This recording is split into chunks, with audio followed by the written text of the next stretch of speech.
3 classes in it. So whereas your Titanic data set, remember, it helps you to identify the survival rate of the patients. Survival rate of the people traveled in Titanic. Okay, so this is basically a binary class problem.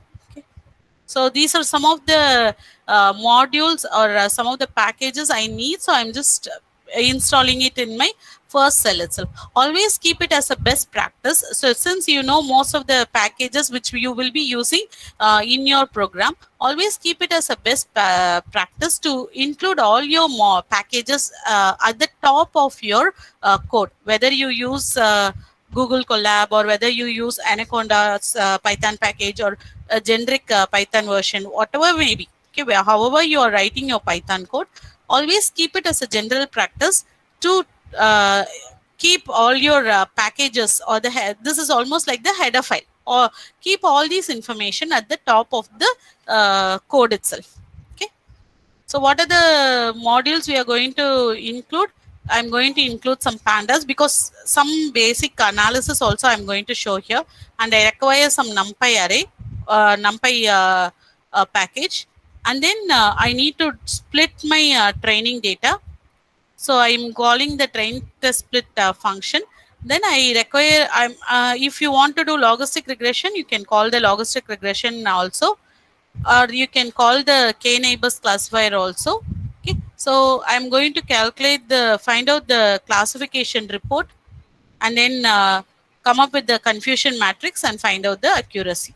So these three things are available in the metrics submodule of your sklearn module. Your k neighbors is available in the neighbors submodule of your sklearn. Similarly, your logistic regression is available in the linear model of your sklearn. Okay, so these are all predefined libraries I have. Then in order to do some kind of plotting, I'm calling some matplotlib functions and seaborn functions. Okay, so next step is to upload your file. So your iris data was available in sklearn itself, so we directly took it and we tried to use it, whereas your Titanic data is not available in your sklearn, so we are trying to upload the external CSV file. Okay,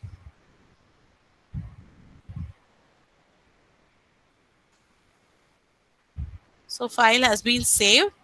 So I'm calling the file with the help of the read_CSV function.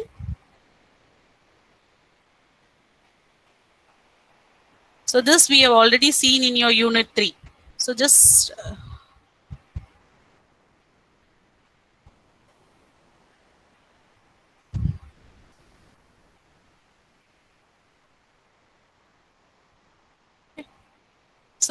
to see some of the header values, then what is the data type available with the help of the info function. I'm just trying to check. The count also can be identified with the help of this. So this also can will tell you whether there is a null value or not. So in these three feature attributes, I have null values. So then in order to find out the shape, so I want to find out the survival count.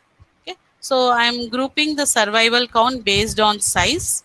So 0, just it tells me the count of the survived people in the given data set. Okay, so this is going to give you the count of the individual feature attributes in your data set. Okay, again, this is another way of finding out whether your features have null values. Okay, so I'm just trying to assign my original data frame in a different variable name. Okay, because if I do any manipulations, it should not reflect on my original data frame. So I'm just trying to rename it. Okay. So in this case, what I'm trying to do is I'm trying to just find out or trying to first step is fill some missing values for the age. I'm trying to find out the mean of all the values and try to fill it for the age variable. Okay. And in my data set, the value was given as survived. So whenever it is survived, I am equating it to 1. Okay, so like this, I'm just trying to do some kind of values, or sorry, whenever the survived value is equal to 1, I'm trying to find out what is the count of the male and female, what is the count of the passenger class for 1, 2, and 3. Okay, so based on the purpose of doing this analysis is, I want to see how many male have survived during the crash. Similarly, how many female have survived during the crash. So I'm just trying to find out. Similarly, passengers traveled in which class survived the most. So in order to find that, I'm doing all these steps. Okay. Same way, if we want to find out how many the count of male and female who didn't survive, that also I'm trying to identify, and we are storing it in some variables. Similarly, the people um, traveled in different classes, how many of them didn't survive also, we can take the count and try to put it in a different variable. Okay, so then I can try to draw a histogram also to identify the age, the survival rate according to the age category.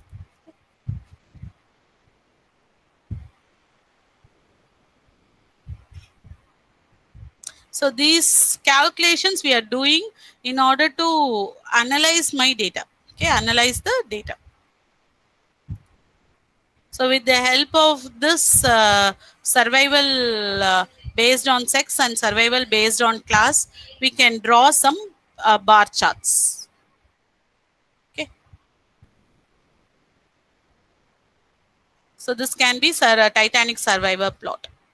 Okay. So how many males survived, how many females survived, and how many male lost. So according to my first plot, if you see here, so the survival is being given in the green, and not survived is given in red. So when compared to the count of male passenger survival, female passenger survival was more.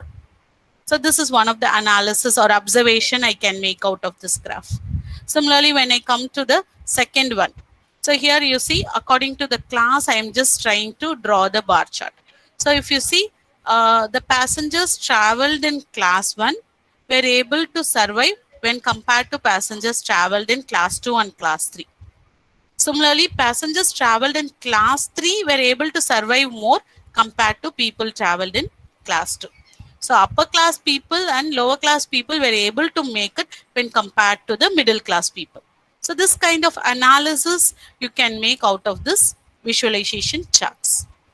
Similarly, according to the age group we have plotted here. So the people who were less than, or who falls under below 20 were able to survive. That is, most of the childrens and kids have been were made to survive out in the Titanic crash. Similarly, people in the age group 20 to 30 have also good survival rate. So likewise, for each and every for each and every values, you can try to identify, and you can make an observation out of your visualization graph. Okay, for doing this only, we have tried to calculate this values. So just go through this code and try to understand what are the different calculations we made. Okay, so all these calculations you have studied in your unit 2 and in your unit 3. So how it's been applied is what is the question over here. Okay, so try to go through this and understand. If you have any doubts, let me know. Okay. Similarly, if you see this, here we are trying to plot the stacked bar chart. So this is also outcome of your unit 4. Okay, we are now applying it to a real-time data set. Initially, we didn't see it for a real-time data set, right? So that's why I'm including it in here also. Okay. So the same plot, I can even draw it with a seaborne also. So survived with respect to the data set. Just this is a count of the survived and the count of the non-survived people. So 549 were the survived and 300 something were the not survived. Okay. So similarly, if you want to find out how many men died, how many women died, so all those count you can try to identify. Okay.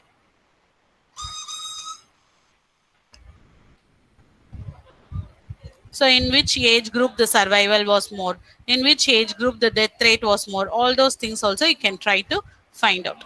Okay. So if you see this, so people in 40 to 50 had a more increased death rate. Similarly, 60 to 70 or people above 40 years age had a increased death rate when compared to people below 40. Similarly, people within the age group 20 to 30 survived most. Okay.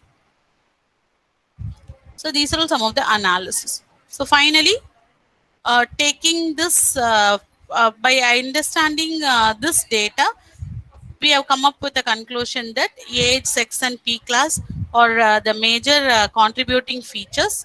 So we are trying to create a new feature vector or a new data frame with these three features alone, and keeping survived as the target correspondingly. Okay. So only these three features I am now taking. Okay. Then I'm going to make a split for 80-20 ratio.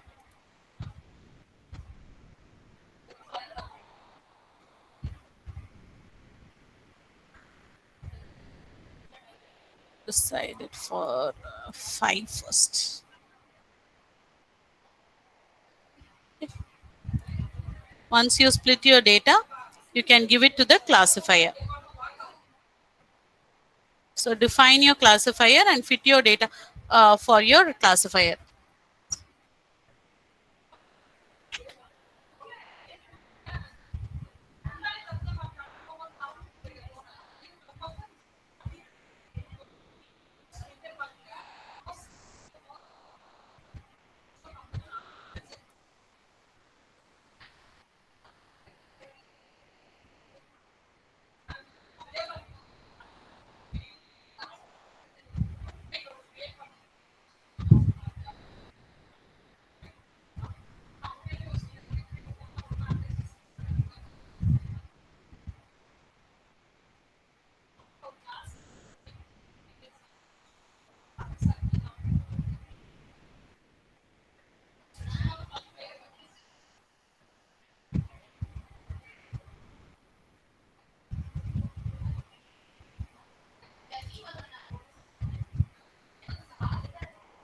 So in 6, I didn't replace the corresponding value. For male and female, we are making it to corresponding value. This we have already seen, right? I cannot take it as a string variable.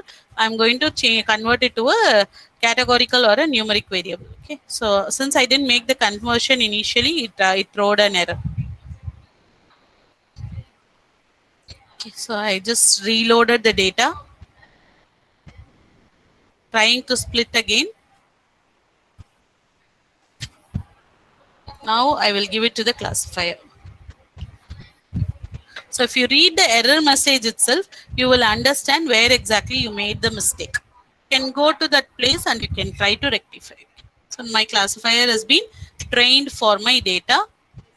So now I can make the prediction.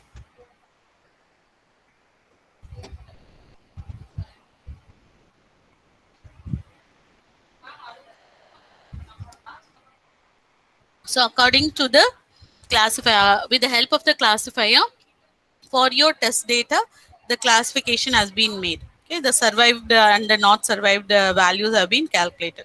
Now you can try to construct your confusion matrix for the actual value and the predicted value.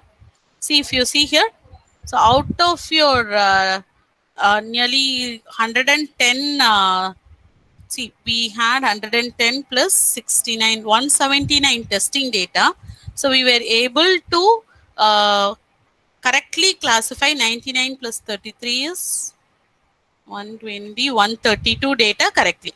Out of the 169 data, only 132 data were classified correctly, whereas see, 11 data was like a false positive and 36 was false negative. Okay.